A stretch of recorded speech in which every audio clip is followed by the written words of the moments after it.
wabarakatuh. Alhamdulillah wa syukrulillah wassalatu wassalamu ala rasulillah wa ala alihi wa sahbihi wa man walah wa la hawla wa la quwwata illa billah. Rabbis rahli sadri wa yassir li amri wahlul 'uqdatam min lisani yafqahu qawli. Subhanaka la ilma lana illa ma 'allamtana innaka antal alimul hakim. Allahumma aftah alaina futuhal arifin warzuqna fahman nabiyyin wa hifdzal mursalin wa ilhamal malaikatil muqarrabin birahmatika ya Allah ya arhamar rahimin. Amma ba'du. Para alim ulama, asatidzah, tokoh masyarakat dan jamaah Mushola Al-Ikhlas rahimakumullah ajma'in, semoga Allah senantiasa merahmati kita semua. Alhamdulillah, senantiasa kita sampaikan kepada Allah Subhanahu wa taala yang terus atau senantiasa memberikan nikmat dan anugerahnya kepada kita semua, terutama nikmat iman dan Islam, nikmat teragung terbesar yang tidak akan pernah kita mampu menukarnya dengan apapun yang ada di dunia ini. Maka semoga Allah senantiasa menjaga iman Islam kita, meneguhkan kita dalam keistiqomahan dan mewafatkan kita semua dalam keadaan husnul khatimah. Ya Allah ya Rabbal Alamin. Hadirin rahimakumullah, mohon izin para guru untuk menyampaikan judulnya model kepribadian Islami. Kita coba mengkajinya dari perspektif pendidikan berbasis sofistik. Semoga ini bisa memberikan insight bagi kita untuk bagaimana kemudian kita bisa membentuk atau mentransformasi diri kita, anak kita, murid-murid kita, dan siapapun untuk bisa menampilkan model kepribadian Islami. Karena dalam Islam itu idealnya antara faktor dalam dan faktor luar itu selaras.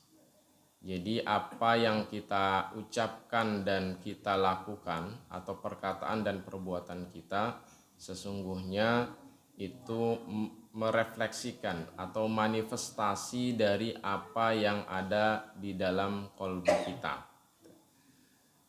Nanti akan kita bahas bagaimana tinjauan para ulama, dalam hal ini ulama tasawuf, untuk menjelaskan bagaimana seharusnya antara pikiran, perasaan, perkataan, dan perbuatan kita harusnya selaras. Jadi tidak ada sebetulnya istilah split kepribadian dalam konteks kepribadian Islami. Kita mulakan dengan membaca basmalah. Bismillahirrahmanirrahim. Kita mulai dengan fitrah penciptaan manusia. Di surat Ar-Rum ayat 30 dan As-Sajdah ayat 9, juga ada ayat-ayat lain sebetulnya. Ini kita mengambil dua ayat sebagai gambaran bagi kita bagaimana Allah menjelaskan atau menggambarkan fitrah penciptaan manusia. Pertama di surat Ar-Rum ayat 30, A'udzubillahi minasyaitonirrajim, fa'aqim wajhaka lid-dini hanifa fitratallahi allati fataran nasa 'alaiha la tabdila li khalqillah dzalikad dinul qayyim walakinna aktsaran nasi la ya'lamun. Maka hadapkanlah wajah kalian kepada agama yang lurus, demikianlah fitrah Allah menciptakan manusia. Tidak akan ada perubahan dari ciptaan Allah itu, itulah agama yang lurus, akan tetapi kebanyakan manusia tidak mengetahuinya. Barangkali yang perlu kita garis bawahi adalah la tabdila li khalqillah. Artinya sejak zaman Nabi Adam alaihissalam hingga hari ini default penciptaan manusia itu tidak berubah. Jadi kalau ada istilah hari ini sering mungkin kita dengar, anak zaman sekarang beda dengan anak zaman dulu, atau anak-anak sekarang beda dengan kita dulu sebagai anak-anak gitu kan. Kadang kita muncul istilah itu untuk menggambarkan bahwa hari ini anak-anak kita atau generasi muda hari ini generasi yang rapuh, generasi apa istilahnya itu, strawberry gitu ya, gitu katanya. Padahal sebetulnya kan default penciptaannya sama, kita, orang tua kita dengan anak-anak kita, dan nanti mungkin cucu-cucu kita, itu defaultnya sama. Nggak mungkin Allah ciptakan generasi dulu defaultnya begini, generasi sekarang defaultnya berubah, lebih rentan, lebih rapuh. Nggak mungkin begitu. Jadi defaultnya sama. Kalau kemudian hari ini mungkin sebagian generasi atau anak-anak kita, murid-murid kita menampilkan profil strawberry gitu ya, istilahnya begitu, generasi yang rapuh, ya berarti sebetulnya bukan konteks defaultnya yang berbeda gitu ya, tetapi ada proses yang kemudian tidak sesuai dalam proses pendidikannya, proses tarbiyahnya, sehingga potensi dasarnya itu tidak berkembang, tidak muncul atau tidak berkembang mekanisme dalam dirinya untuk bagaimana dia bisa menghadapi berbagai tantangan dalam kehidupan, termasuk menghadapi musuh abadinya, ya, setan. Ini poinnya, karena defaultnya sama. Kemudian di as-sajdah, summa sawwahu wa nafakha fihi min ruhi wa ja'ala lakumus sam'a wal absara wal afidah qalilan ma tashkurun.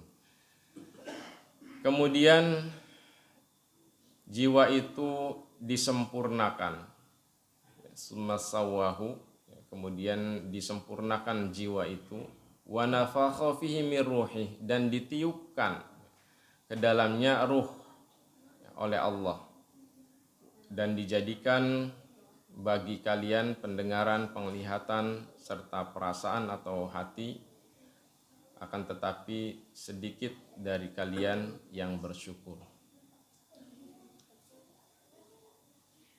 Di ayat ini ditegaskan bahwa setiap manusia ketika penciptaannya disempurnakan, ketika ruh ditiupkan dalam jasad, itulah kemudian disebut dengan nafs. Sesungguhnya karena di situ ada wa nafakha fihi mir ruhi, ada tiupan ruh dari Allah, maka para ulama sering menggunakan istilah cita rasa ilahiyah. Jadi untuk menggambarkan bahwa pada dasarnya, pada fitrahnya, dalam diri setiap kita itu ada cita rasa ilahiyah, karena Allah tiupkan langsung ruh ke dalam diri kita. Ada percikan-percikan dari keagungan, kebesaran sifat-sifat Allah. Kita bisa merasakan dan mengidentifikasinya. Kalau kita kemudian ada rasa sayang kepada istri dan anak-anak kita, itu sesungguhnya percikan dari sifat Allah Ar-Rahman dan Ar-Rahim. Bahkan hewan sekalipun itu diberikan percikan sifat itu. Maka kita mendapati anak kucing yang menyusui, kucing yang menyusui anak-anaknya gitu ya. Induk ayam yang melindungi anak-anaknya dan seterusnya. Itu sesungguhnya adalah percikan dari sifat-sifat Allah. Manusia, kata para ulama sufi, itu adalah makhluk Allah yang paling sempurna memperoleh percikan dari sifat-sifat Allah. Jadi ada gambar Tuhan dalam diri kita, ada warna Tuhan dalam diri kita. Kalau kita ingin lebih konkretkan gitu ya, meminjam istilah atau terminologi warna gambar gitu. Atau istilah para sufi cita rasa ilahiyah ada dalam diri kita. Nah, inilah fitrah dasarnya. Persoalannya kan kemudian cita rasa itu mulai memudar, gambar itu mulai pudar, warnanya juga mulai pudar. Nah, maka sesungguhnya proses pendidikan itu kalau dalam terminologi pembahasan tasawuf itu sesungguhnya mengembalikan cita rasa ilahiyah itu atau mempertahankan. Idealnya kalau sedari awal bisa dipertahankan, maka dia akan terus berkembang, bertransformasi menjadi insan kamil.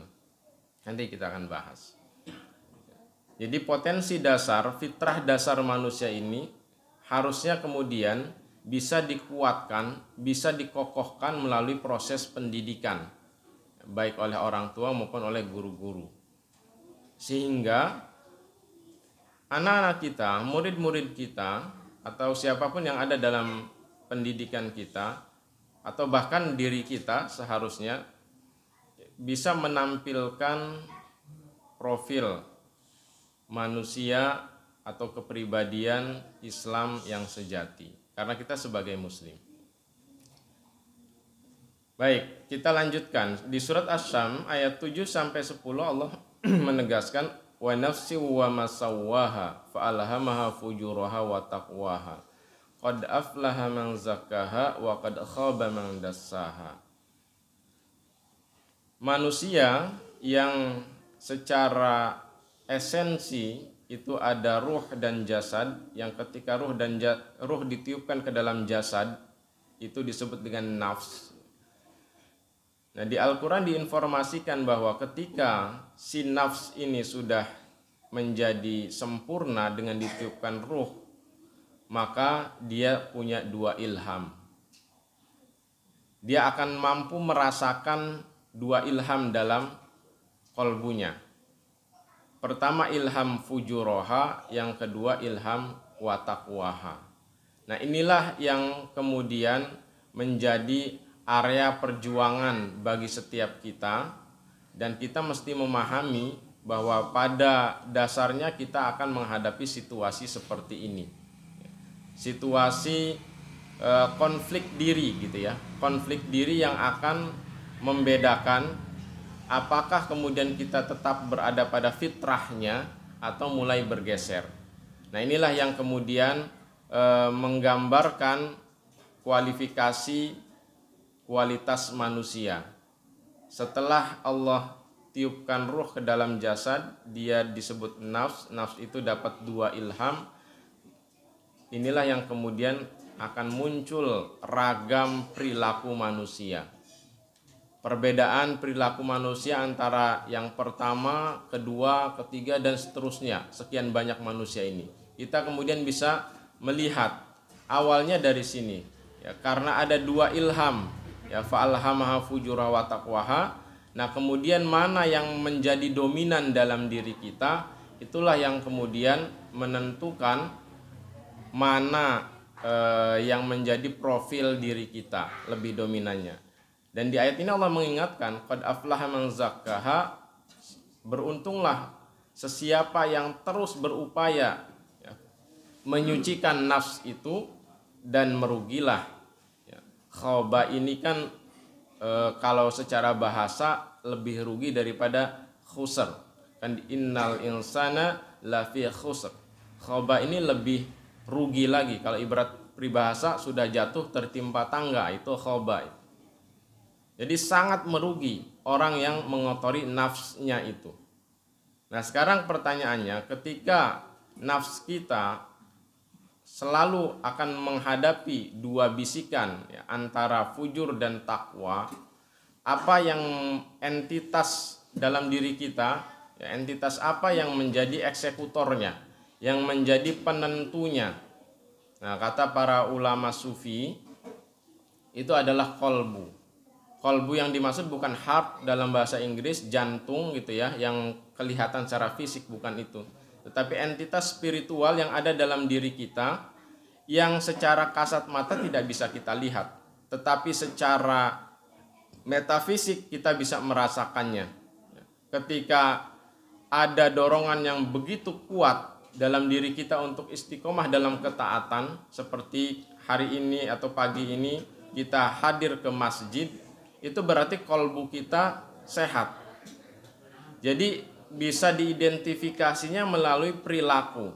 Kita bisa merasakannya ketika begitu kuat semangat beribadah, begitu kuat semangat berbuat kebaikan, dan terasa berat untuk melanggar larangan-larangan Allah. Misalnya ketika kita mau menipu orang, itu ada rasa tidak nyaman, berontak dalam diri kita, itulah qalbu. Jadi qalbu kita menolak melakukan hal-hal yang tidak disukai Allah. Setiap orang mungkin akan berbeda itu.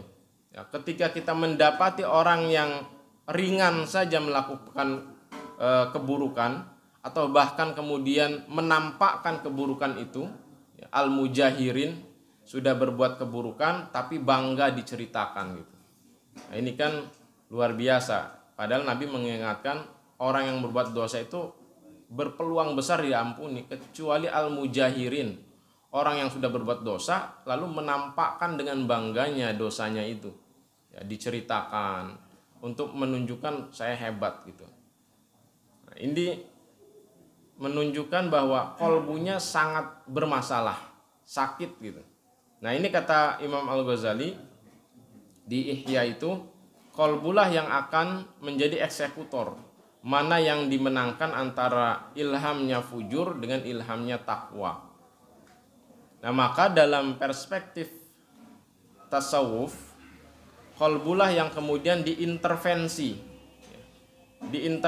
agar dia memiliki kekuatan, kemampuan atau struktur kolbu yang baik untuk bisa menentukan mana yang dia menangkan antara fujur dengan takwa. Jadi orang yang struktur kolbunya baik, bagus, itu dia akan mampu memutuskan mana yang baik untuk dirinya, mana benar, mana salah, mana baik, mana buruk, mana halal, mana haram, mana ridho dan murka Allah, seterusnya. Maka inilah yang kemudian diintervensi dalam perspektif tasawuf, ya, atau pendidikan berbasis sufistik. Ada 3 tahapan besar yang kemudian dilakukan dalam konteks intervensi struktur kolbu ini. Yang pertama takhalli, kedua tahalli, ketiga tajalli, atau istilah Imam Al-Ghazali al-mubtadi, al-mutawasit, al-muntahi. Kalau dari perspektif pelakunya, kalau dari perspektif prosesnya, biasanya istilah yang digunakan adalah takhalli, tahalli, dan tajalli. Apa yang dituju? Yang dituju adalah menyingkap hijab atau membersihkan, menghilangkan semua kotoran yang mungkin menempel, bukan mungkin lagi, sangat besar potensinya menempel dalam kolbu kita, itu yang menjadi hijab antara kita dengan Allah untuk bisa memperoleh pancaran cahaya dari Allah, apakah itu hidayah, hikmah, ilmu, ma'rifah, dan seterusnya, sehingga setelah hijabnya tersingkap bisa memperoleh cahaya dari Allah. Nah, ini yang dituju dari proses takhalli, tahalli, dan tajalli ini. Nah, bagaimana sebelum ke khautunya, ini sedikit memberikan gambaran juga kenapa kemudian para sufi memokuskan perhatiannya kepada kolbu. Menurut para sufi, kolbu itu pusat kecerdasan dan kepribadian. Jadi yang akan banyak menentukan warna diri kita, profil diri kita, itu bukan otak kita, bukan pikiran kita. Berapa banyak orang yang ngerti korupsi itu buruk, korupsi itu haram, tapi dilakukan juga. Berapa banyak orang yang tahu, dan kita semua ngerti lah, bahwa menipu orang itu satu keburukan, tapi dilakukan juga. Berarti kan bukan problem knowledge-nya, tapi problem apa yang kemudian terbersit dalam kolbunya gitu. Mana yang kemudian dominan dalam kolbunya, apakah bisikan keburukan atau bisikan kebaikan. Nah, maka para ulama sufi itu memfokuskan proses tarbiyah itu dalam kolbu, karena kolbu itu yang akan menampilkan warna diri kita. Di surat Al-Hajj misalnya ayat 46, ada ayat-ayat lain, saya tidak kutip semua. Di buku saya Terapi Mencerdaskan Hati itu dibahas dalam satu bab tersendiri. Afalam tusiru fil ardi fatakuna lahum qulubu ya'qiluna biha au adhanu yasma'una biha fa innaha la ta'mal absar walakin ta'mal qulubul lati fis sudur.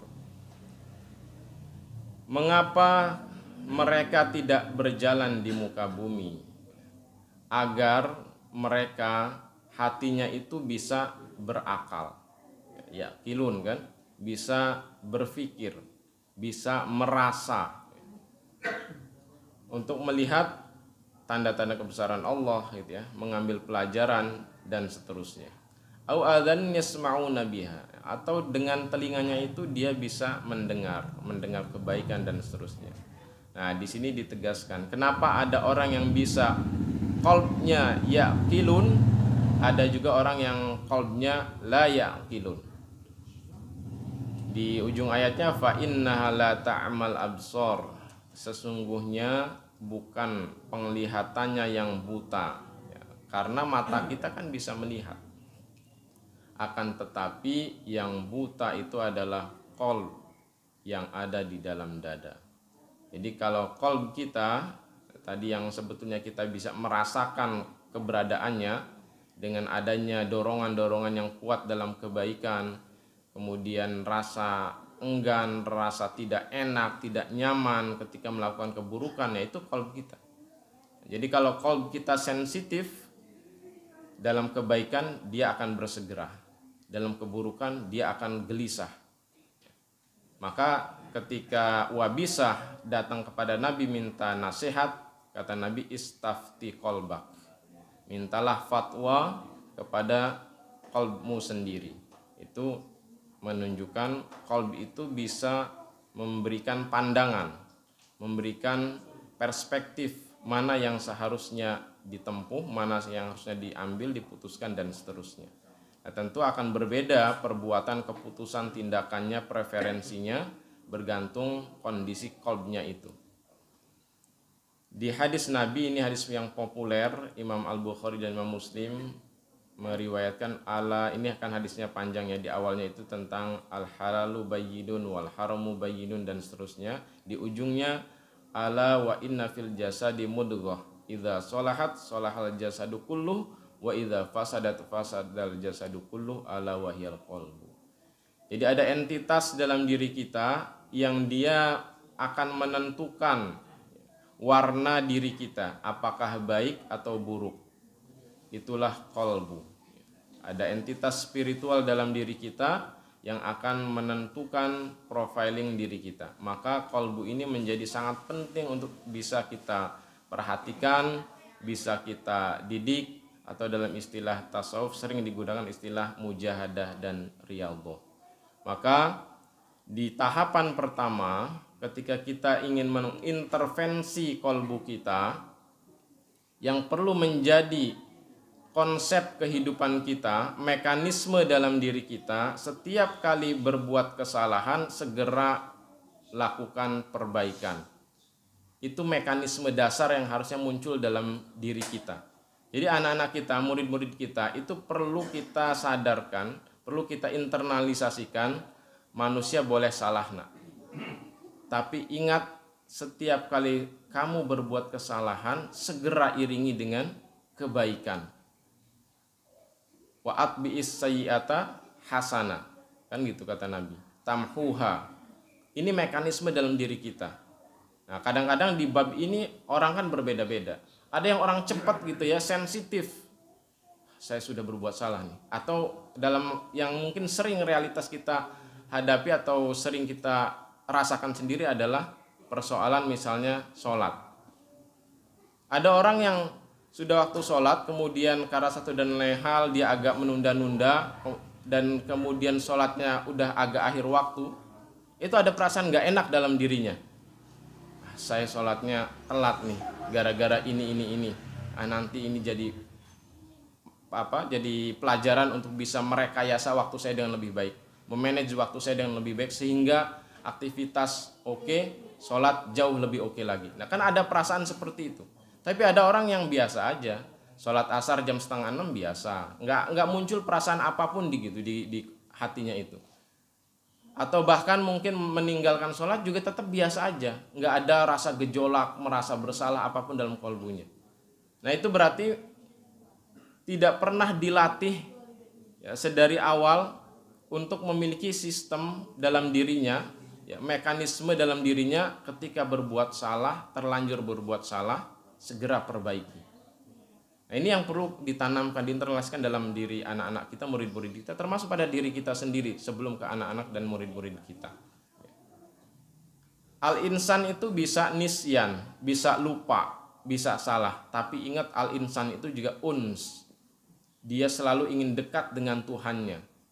Jadi orang yang salah ini begitu salah ingin segera kembali dekat dengan Tuhannya. Untuk bisa dekat dengan Tuhannya ya minta ampun. Dan Nabi Adam begitu berbuat kesalahan dia terlempar sedemikian jauh. Apa indikatornya? Sebelum Nabi Adam berbuat salah, Allah bilang wala taqroba hadhihi syajarah. Pakai hadhihi kan? Itu berarti menunjukkan antara Allah yang berfirman kepada objek yang diajak berkata atau Nabi Adam itu dekat. Tapi ketika Nabi Adam sudah berbuat salah, alam anhakuma antil kumasyajarah. Pakai tilka. Ketika Nabi Adam sudah berbuat salah, bukankah aku sudah sampaikan kepada kalian untuk tidak makan pohon itu, untuk tidak dekat-dekat pohon itu. Sudah beda isim isyarah yang digunakan. Saat belum berbuat dosa, ini gambarannya mungkin gini ya. Kamu jangan dekati pohon ini ya. Nah, itu kan berarti dekat. Tapi begitu sudah melanggar, kata Allah, bukankah aku sudah katakan agar kamu tidak mendekati pohon itu. Nah, sudah pakai itu, pakai tilka. Berarti antara posisi Allah dengan Adam itu udah jauh derajatnya itu. Adam terlempar. Maka Rabbana dzalamna anfusana itu sekian masa lamanya untuk bisa Adam kembali lagi mendekat kepada Allah. Nah, orang yang berbuat dosa itu sesungguhnya dia terlempar derajatnya dari sisi Allah. Nah, maka segera ya, unsnya itu harus muncul. Insan boleh nisyan, tapi segera unsnya itu muncul. Nah, itu mesti self sistemnya harus begitu, sistem dalam dirinya harus begitu. Nah, ini yang perlu kemudian diinternalisasikan pada diri anak kita. Terlebih-lebih kalau berbuat dosa besar ya harus taubat nasuha. Yang kedua, perlu juga dikembangkan mekanisme dalam diri kita untuk selalu mukhalafatun anin nafs. Selalu menyelisihi jiwa kita, hawa nafsu kita maksudnya. Jadi kita harus sadar tadi ada ilham fujur, maka setiap kali muncul dorongan keburukan, pilihannya hanya satu, selisihi, tidak diikuti. Nah, di bab ini orang juga akan berbeda-beda kemampuannya. Ada orang yang mudah, begitu datang bisikan, mudah goyah diikuti. Ada orang yang kokoh. Itulah kenapa dalam Al-Quran, bisikan setan itu digambarkan dengan 4 istilah. Ada naz, ada hamaz, ada mas, ada waswasah. Ada 4 istilah yang digunakan oleh Allah dalam Al-Quran untuk menggambarkan bisikan setan. Orang yang mudah, setan tuh nggak perlu pakai strategi yang repot-repot, cukup pakai naz saja. Nazgun. Nazgun itu setan bisiknya dari jauh, tapi kita sudah goyang diikuti bisikan setan itu. Itu nazgun. Tapi kalau hamaz itu setan harus ngedekat dulu supaya kedengeran jelas gitu. Hamaz. Maka di Al-Quran itu Rabbi a'udzubika min hamazatis syayatin wa a'udzubika Rabbi ayahdurun. Aku berlindung pada Allah dari hamaznya setan dan dari kehadirannya. Karena kalau sudah hamaz, setan itu sudah dekat dalam diri kita. Hamazat jamaknya. Tapi ada orang yang lebih parah lagi gitu ya. Dengan mas. Mas itu orang yang sudah mengikuti cara berpikir setan.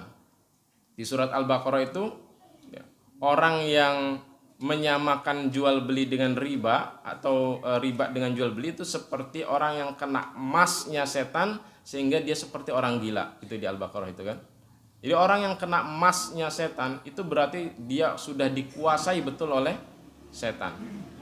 Nah, maka mukhalafatun anin nafs ini harus menjadi juga mekanisme dalam diri kita.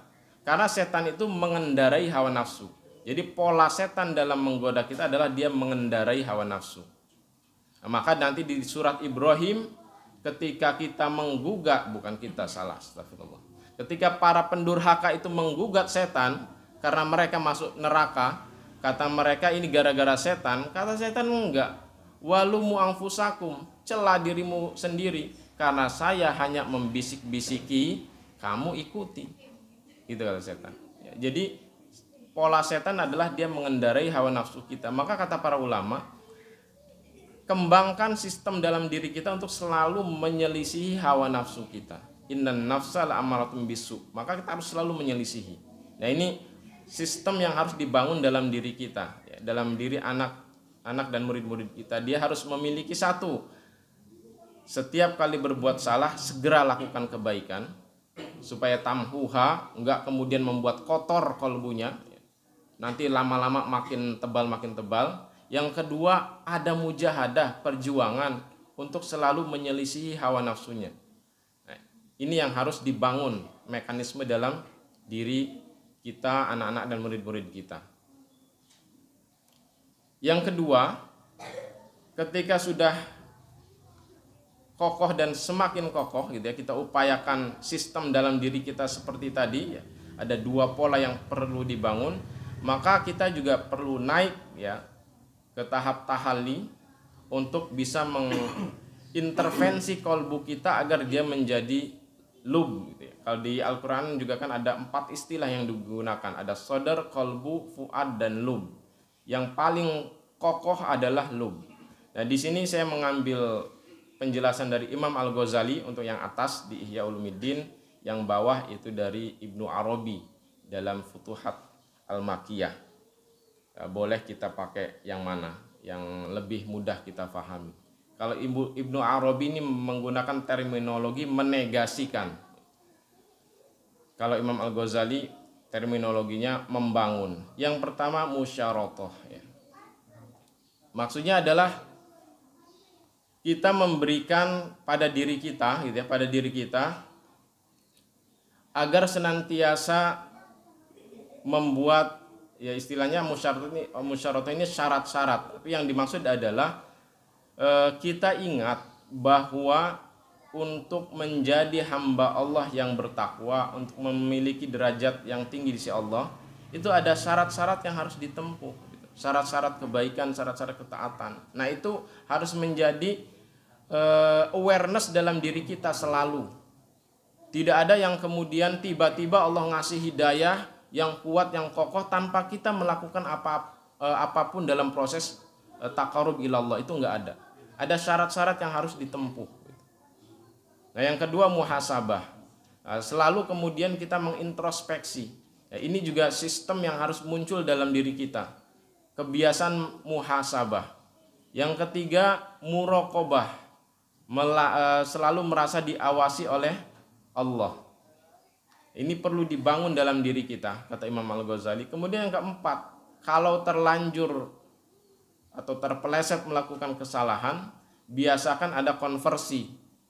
Ada hukuman dalam diri kita, polanya tadi dengan kebaikan. Jadi kita menghukum diri kita untuk melakukan kebaikan jauh lebih banyak. Yang kelima mujahadah, bahwa dalam musyarotoh, muhasabah, muraqabah, dan muaqabah itu tidaklah mudah, pasti. Maka harus ada mujahadah. Di surat Al-Ankabut itu walladzina jahadu fina lanahdiyannahum subulana. Jadi untuk memperoleh hidayah dari Allah itu harus ada jahadu. Tanpa jahadu nggak akan ada. Dan ketika kita jahadu, tidak perlu khawatir karena Allah meyakinkan kita dengan 2 huruf taukid, lanahdiyannahum. Ada lam taukid dan ada nun taukid syakilah di ujungnya, dan itu berbentuk fi'il mudhari. Artinya terus menerus Allah akan memberikan hidayahnya. Nah, pada akhirnya ketika kita istiqomah melakukan proses itu, kata Imam Al-Ghazali akan naik ke tahapan mukasyafah. Tersingkaplah hijab dalam diri kita itu, sehingga kita bisa melihat kebenaran yang hakiki dalam semua peristiwa kehidupan yang kita hadapi, dalam semua episode kehidupan yang kita jalani. Di level mukasyafah ini kita sudah menjadi hamba Allah yang wama yadzakkaru illa ulul albab.